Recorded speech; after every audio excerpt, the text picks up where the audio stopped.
नमस्कार, उत्तराखंड समाचार में आपका स्वागत है। मैं हिना जोशी छेत्री। आइए सबसे पहले नजर डालते हैं आज के मुख्य समाचारों पर। वित्त मंत्री निर्मला सीतारामन ने आत्मनिर्भर भारत रोजगार योजना का किया ऐलान। करीब 2,65,000 करोड़ रुपए के राहत पैकेज की घोषणा। वित्त मंत्री ने कहा, मजबूत हो रही है अर्थव्यवस्था। प्रधानमंत्री नरेंद्र मोदी ने आज 17वें आसियान भारत शिखर सम्मेलन की सह अध्यक्षता की। कनेक्टिविटी, समुद्री मामलों में सहयोग, व्यापार वाणिज्य समेत कई प्रमुख क्षेत्रों पर हुई चर्चा। नेशनल वाटर अवार्ड 2019 की घोषणा। अल्मोड़ा को नॉर्थ जोन में जल संरक्षण के लिए मिला पहला पुरस्कार। कोसी नदी के पुनर्जीवन अभियान के लिए लगातार दूसरे साल मिला अवार्ड। और त्योहारों में अगले 15 दिन कोविड से बचाव के लिए विशेष सतर्कता अभियान चलाने के निर्देश। मुख्यमंत्री त्रिवेंद्र सिंह रावत ने इस दौरान लैब टेक्नीशियन और आशा वर्कर की संख्या बढ़ाने को कहा। अब समाचार विस्तार से। वित्त मंत्री निर्मला सीतारामन ने आज कहा है कि देश की अर्थव्यवस्था मजबूत हो रही है। देश ने कोविड-19 महामारी का दृढ़तापूर्वक सामना किया और मृत्यु दर में कमी देखी जा रही है। वित्त मंत्री ने कहा कि पीएमआई सूचकांक, ऊर्जा के इस्तेमाल, जीएसटी वसूली और बैंकों के ऋणों और एफपीआई में निवेश में बढ़ोतरी से देश की आर्थिक व्यवस्था में बेहतरी के आसार हैं। आत्मनिर्भर भारत अभियान के तीसरे चरण में आज वित्त मंत्री निर्मला सीतारामन ने करीब 2,65,000 करोड़ रुपए के राहत पैकेज की घोषणा की। इनमें 12 श्रेणियों में राहत की घोषणा की गई है। रोजगार बढ़ाने के लिए आत्मनिर्भर भारत रोजगार योजना शुरू की गई है। केंद्र सरकार 2 साल तक 1,000 की संख्या वाले कर्मचारियों वाले संस्थाओं को नई भर्ती वाले कर्मचारियों के पीएफ का पूरा 24% सब्सिडी के रूप में देगी। ये 1 अक्टूबर 2020 से लागू होगा। इसमें उन लोगों को लाभ मिलेगा जो या तो पहले ईपीएफओ में रजिस्टर्ड नहीं थे, कर्मचारी भविष्य निधि में रजिस्टर्ड नहीं थे, अगर वो रजिस्टर्ड होते हैं नई संस्थाओं में, 15,000 से कम उनकी अगर तनख्वाह होती है प्रतिमाह तो वो इसके अंतर्गत लिए जाएंगे, या जिन्होंने 1 मार्च से लेकर 30 सितंबर के बीच में नौकरी जिनकी चली गई होगी और 1 अक्टूबर के बाद उनको वापस रोजगार मिला होगा और ईपीएफओ में उनकी रजिस्ट्रेशन हुई है तो उनको ही लाभ मिलेगा। से कम एम्प्लॉयज हैं, 1,000 तक एम्प्लॉयज हैं, उनमें जो कर्मचारी है उसके हिस्से का 12% और काम देने वाले का भी 12%, ये कुल मिलाकर 24%। ये केंद्र सरकार उनके वेजेस का यानी कि भत्ते का 24% जो है वो केंद्र सरकार योगदान देगी। 12% कर्मचारी का और 12% काम देने वाले का, ये 24% केंद्र सरकार उनका भत्ता देगी। जहां 1,000 से ज्यादा कर्मचारी हैं वहां पे केवल कर्मचारियों के हिस्से का जो 12% है वो केंद्र सरकार अपनी ओर से योगदान देगी। इसके साथ ही इमरजेंसी क्रेडिट लाइन स्कीम में भी अतिरिक्त छूट दी गई है। इस योजना को अगले साल मार्च तक बढ़ा दिया गया है। इसके अलावा इस योजना को आर्थिक रूप से 26 स्ट्रेस्ड क्षेत्रों में भी लागू किया जाएगा। तर्ज पर जो कामत कमेटी ने 26 स्ट्रेस सेक्टर जो तनाव क्षेत्र वाले ऐसे उद्योग थे उनको और साथ में स्वास्थ्य के क्षेत्र को जोड़कर इसको इसमें लिया गया है ताकि 50 करोड़ तक की जिनकी आउटस्टैंडिंग है और उससे ज़्यादा यानी कि 500 करोड़ तक जो 29 फरवरी 2020 तक क्रेडिट लिमिट जो क्रेडिट आउटस्टैंडिंग उनकी है 50 करोड़ से लेकर 500 करोड़ तक उसको इसमें लिया गया। और इसमें आगे जो है इसमें अपर सीलिंग जो है कि कौन सी स्तर तक इसकी एनुअल टर्नओवर होगी उसमें भी राहत दी गई है, कोई इसमें वो लिमिट नहीं रखी गई है। कृषि क्षेत्र को खाद के लिए 65,000 करोड़ की अतिरिक्त मदद की जाएगी। वित्त राज्य मंत्री ने कहा कि खेतों में 17.8% की खपत बढ़ी है। ऐसे में किसानों को इससे मदद मिलेगी। ये जो 14 करोड़ किसान हमारे देश के हैं इनको सब्सिडी देकर फर्टिलाइजर दिया जाता है। जब इनका क्षेत्रफल बढ़ेगा, खपत भी फर्टिलाइजर की बढ़ेगी, तो इसके लिए माननीय वित्त मंत्री जी ने 65,000 करोड़ रुपए का अतिरिक्त प्रावधान किया है ताकि फर्टिलाइजर की कमी कहीं ना आए, खाद की कमी कहीं ना आए। प्रधानमंत्री नरेंद्र मोदी ने आज 17वें आसियान भारत शिखर सम्मेलन की सह अध्यक्षता की। उन्होंने कनेक्टिविटी, समुद्री मामलों में सहयोग, व्यापार और वाणिज्य और शिक्षा समेत कई प्रमुख क्षेत्रों में हुई प्रगति के बारे में चर्चा की। प्रधानमंत्री ने कहा कि भारत के साथ सहयोग को और मजबूत करने के लिए कई तरीकों पर बातचीत होनी चाहिए। सम्मेलन में कोविड-19 महामारी के बाद अर्थव्यवस्था में सुधार और क्षेत्रीय तथा अंतर्राष्ट्रीय जगत के घटनाक्रम पर भी चर्चा होगी। भारत और आसियान के बीच हर प्रकार की कनेक्टिविटी को बढ़ाना, फिजिकल, आर्थिक, सामाजिक, डिजिटल, फाइनेंशियल, मैरीटाइम हमारे लिए एक प्रमुख प्राथमिकता है। नेशनल वाटर अवार्ड 2019 की घोषणा हो गई है। अल्मोड़ा को नॉर्थ जोन में जल संरक्षण के लिए पहला पुरस्कार मिला है। कोसी नदी के पुनर्जीवन अभियान के लिए अल्मोड़ा को लगातार दूसरे वर्ष इस अवार्ड के लिए चुना गया है। दिल्ली में हुए वर्चुअल समारोह नेशनल वाटर अवार्ड घोषित किए गए। कार्यक्रम में उपराष्ट्रपति एम वेंकैया नायडू और केंद्रीय जल शक्ति मंत्री गजेंद्र सिंह शेखावत भी मौजूद थे। अल्मोड़ा अब जल प्रबंधन के लिए भी देश में मिसाल बन गया है। यहाँ जल संरचनाओं के संवर्धन की मुहिम ने उल्लेखनीय कामयाबी हासिल की है। बरसाती पानी रोकने और भूजल स्रोतों को रिचार्ज करने के लिए जिला प्रशासन की इस व्यापक मुहिम में तकरीबन 12 लाख ट्रेंच और गड्ढे खोदे गए। इसके साथ ही 2532 बायोचेक डैम, 205 ड्राई स्टोन डैम और 476 तालाब बनाए गए। 225 किलोमीटर लंबे क्षेत्र में झरनों और नदियों को पुनर्जीवित करने का काम भी अंतिम दौर में है। 285.5 हेक्टेयर क्षेत्र में 2 चरणों में वृक्षारोपण किया गया। इन प्रयासों से बरसाती पानी के संग्रहण की अतिरिक्त क्षमता विकसित हुई। अब सिंचाई के लिए भी कुल 360 मिलियन लीटर ज्यादा पानी मिल रहा है।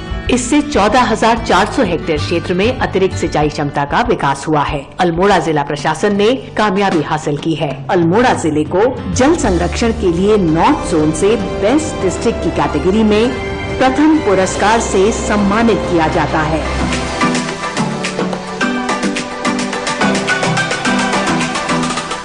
I, Nitin Bhadoria, TM Almora, on behalf of District Almora, thank the Ministry of Jal Shakti for awarding us first prize in Best District North Water Conservation category. This award is an endorsement of our efforts in this sector and will motivate us further to work in this area. Thank you. मुख्यमंत्री त्रिवेंद्र सिंह रावत ने आज राज्य में Covid की स्थिति की समीक्षा की और टेस्टिंग बढ़ाने के निर्देश दिए। देहरादून, हरिद्वार, उधम सिंह नगर और नैनीताल में संक्रमण की स्थिति को देखते हुए इन जिलों के लिए विशेष प्रयास करने को कहा। त्योहारों में बढ़ती भीड़ के लिहाज से कोविड से बचाव के लिए उन्होंने अगले 15 दिनों के लिए विशेष सतर्कता अभियान चलाने को कहा। मुख्यमंत्री ने ये सुनिश्चित करने को कहा कि शहरी जनपदों में 24 घंटे और ग्रामीण जनपदों में 48 घंटे के अंदर कोविड सैंपल की टेस्ट रिपोर्ट लोगों को मिल जाए। जिन लोगों का एंटीजन टेस्ट सिम्टोमेटिक है, उनका अनिवार्य रूप से RT-PCR टेस्ट हो। हाई रिस्क कॉन्टैक्ट की 100% टेस्टिंग कराई जाए। उन्होंने अधिकारियों को त्योहारों में लगातार फील्ड विजिट करने को कहा। वहीं देहरादून में DIG अरुण मोहन जोशी ने आज पलटन बाजार का निरीक्षण किया। मास्क न पहनने वालों पर कार्रवाई करने के निर्देश दिए। उन्होंने दुकानदारों को भी लोगों से कोविड-19 के नियमों का पालन कराने की अपील की। नियम तोड़ने पर कार्रवाई की बात कही। आज धनतेरस की जिस तरह से सेलिब्रेशन है, उसको लेकर के हम लोग का फोकस इसी बात पर है कि ट्रैफिक भी ठीक से चलता रहे और साथ ही साथ जो कोरोना का संक्रमण है उसको रोकने के लिए जो गाइडलाइंस हैं उनका भी ठीक से कंप्लायंस हो। जो हमारा फोर्स है वो उसको भी हम लोग लगातार गाइड कर रहे हैं, लगातार उनको ब्रीफ कर रहे हैं कि अपने काम के साथ साथ कोरोना संक्रमण के बचाव को लेकर के जो प्रिकॉशंस लेने हैं उसको लेकर के किसी तरह का कॉम्प्रोमाइज न करें। अल्मोड़ा के सल्ट क्षेत्र से विधायक सुरेंद्र सिंह जीना का कोरोना के चलते दिल्ली के सर गंगाराम अस्पताल में निधन हो गया है। उनकी पत्नी की भी कुछ दिनों पहले कोरोना संक्रमित होने की वजह से मृत्यु हुई थी। सुरेंद्र सिंह जीना सल्ट क्षेत्र से लगातार 3 बार विधायक बने। वहीं कोविड समीक्षा की बैठक में आज मुख्यमंत्री त्रिवेंद्र सिंह रावत समेत सभी अधिकारियों ने 2 मिनट का मौन रखा। मंत्री मदन कौशिक, हरक सिंह रावत, रेखा आर्या समेत कई लोगों ने उनके निधन पर दुख जताया है। उत्तराखंड के सभी विभाग अपने बजट का 1% भूमिगत जल रिचार्ज पर खर्च करेंगे। मुख्य सचिव ओम प्रकाश ने कहा है कि इसके लिए कैबिनेट स्तर पर भी प्रस्ताव रखा जाएगा। मुख्य सचिव की अध्यक्षता में विश्व बैंक की मदद से चलाए जा रहे पेयजल और सैनिटेशन से जुड़े कार्यों को लेकर बनाई गई हाई पावर कमेटी की बैठक हुई। कमेटी ने कुल करीब 294 करोड़ रुपए की लागत वाली मोहलिया, बहादुराबाद, उमरू खुर्द, जगजीतपुर, धनडेरा और गौजाखली उत्तर क्षेत्र की कुल 6 डिटेल प्रोजेक्ट रिपोर्ट को अपनी अनुमति दी। बैठक में मुख्य सचिव ने शहरी क्षेत्रों के सभी सरकारी भवनों में अनिवार्य रूप से वर्षा जल संग्रहण और भूमिगत जल रिचार्ज का प्रावधान करने के निर्देश दिए। मुख्य सचिव ओम प्रकाश ने निर्देश दिए हैं कि भागीरथी इको सेंसिटिव जोन में सड़क निर्माण के दौरान निकलने वाले मलबे का निस्तारण पर्यावरण मानकों के अनुसार ही किया जाए। उन्होंने लोक निर्माण विभाग के अधिकारियों से उत्तरकाशी में भटवाड़ी से गोमुख तक सड़क निर्माण के दौरान निकले मलबे के निस्तारण का प्लान भी पूछा है। बुधवार रात उन्होंने Bhagirathi eco sensitive zone monitoring committee के साथ वीडियो कॉन्फ्रेंसिंग की। मुख्य सचिव ने पेयजल निगम और जल संस्थान को सीवर से जुड़े कार्य पूरा करने के निर्देश दिए। सिंचाई विभाग को बाढ़ सुरक्षा के लिहाज से नदी के तटों का कार्य पूरा करने को कहा। साथ ही जल संरक्षण से जुड़े कार्य मनरेगा के तहत करवाने के भी निर्देश दिए। त्योहारों के समय देहरादून से चलने वाली 3 ट्रेनें रद्द होने से यात्री परेशान हैं। हरिद्वार में ज्वालापुर स्टेशन के पास रेलवे ओवरब्रिज के निर्माण की वजह से आज और कल 2 दिनों के लिए ट्रेनें रद्द की गई हैं। इनमें देहरादून नई दिल्ली शताब्दी एक्सप्रेस, देहरादून काठगोदाम जन शताब्दी एक्सप्रेस, देहरादून दिल्ली पूजा स्पेशल एक्सप्रेस ट्रेन शामिल हैं। देहरादून स्टेशन अधीक्षक ने इसके बारे में जानकारी दी। अभी जो कैंसिल हुई है उसमें शताब्दी है 2017, 2018, फिर 4041 अप और आपकी नंदा देवी अभी 3-4 दिन से कैंसिल चल रही है। अभी उसका जो है मैसेज चलाने का नहीं आया। और आपकी जो प्रयागराज से जो चलनी थी वो 11 को वहां से चलनी थी और 12 को देहरादून से चलनी थी, वो भी कैंसिल है। वहीं ट्रेनें रद्द होने से यात्रियों को परेशानियों का सामना करना पड़ा। अब आप बताइए, लास्ट मोमेंट पे हमारे लिए कितनी परेशानी की बात है। बसेस देख रहे हैं, वोल्वो वगैरह भी सुबह 9 बजे की पूरी फुल है, एक भी सीट नहीं है हम दोनों हस्बैंड वाइफ के लिए। एडवांस आखिरी मौके पे हम लोग अब कैब बुक करें, क्या करें, कितनी परेशानी है। त्योहार का टाइम है। उत्तराखंड के समाचारों में आज बस इतना ही। चलते चलते मुख्य समाचार एक बार फिर। वित्त मंत्री निर्मला सीतारामन ने आत्मनिर्भर भारत रोजगार योजना का किया ऐलान। करीब 2,65,000 करोड़ रुपए के राहत पैकेज की घोषणा। वित्त मंत्री ने कहा, मजबूत हो रही है अर्थव्यवस्था। प्रधानमंत्री नरेंद्र मोदी ने आज 17वें आसियान भारत शिखर सम्मेलन की सह अध्यक्षता की। कनेक्टिविटी, समुद्री मामलों में सहयोग, व्यापार वाणिज्य समेत कई प्रमुख क्षेत्रों पर हुई चर्चा।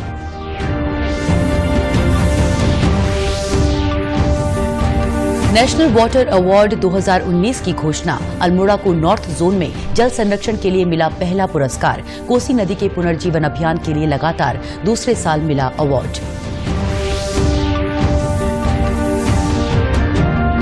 और त्योहारों में अगले 15 दिन कोविड से बचाव के लिए विशेष सतर्कता अभियान चलाने के निर्देश। मुख्यमंत्री त्रिवेंद्र सिंह रावत ने इस दौरान लैब टेक्नीशियन और आशा वर्कर की संख्या बढ़ाने को कहा। उत्तराखंड की खबरों के लिए आप हमसे सोशल मीडिया के जरिए भी जुड़ सकते हैं। हमारा ट्विटर हैंडल है DD News_देहरादून। हमारा फेसबुक पेज है DD News उत्तराखंड और हमारे YouTube channel DD News Uttarakhand को भी आप सब्सक्राइब कर सकते हैं। कोरोना संक्रमण से बचने के लिए मास्क का अनिवार्य रूप से और सही ढंग से प्रयोग करें। साथ ही सामाजिक दूरी का ख्याल रखें। नियमित रूप से हाथ धोएं और याद रखें, कोरोना को हराना है, मास्क जरूर लगाना है। नमस्कार।